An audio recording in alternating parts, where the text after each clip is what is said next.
if Penny Hardaway was injury free, you know what I'm saying, didn't get injured so much, how legendary do you think his career would have been? Because of course you was there, you know, he was a special guy. You got to see him up close. Can you tell me a little bit about that? Yeah, I think Penny Hardaway would have been in the discussion, especially if he would have had a long career, let's say somewhere that spanned around the time that Kobe's did and how LeBron's, you know, played 20 years now.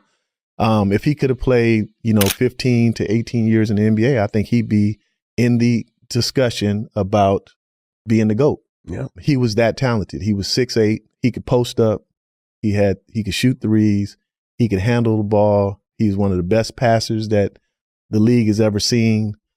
He had a super high basketball IQ, and he had that same competitiveness and drive that you've seen in Kobe, that you saw in Shaq, you know, and those guys. He was just more quiet with it, but definitely, I mean, and anybody who played against him, from Jordan to Kobe and anybody else, would tell you the same thing. Like, he was coming, and it was no accident that in his second year and Shaq's third year, we went to the finals. You know, had the best record in the East and got to the finals. We were the last team to knock off Jordan, you know, one of his playoff teams, you know, and so that was a super young team. And it's just unfortunate that he had the injury, and I think it never got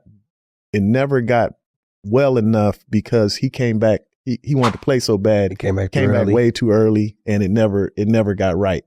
For the full podcast, check out Paul George's channel at PodcastP with Paul George.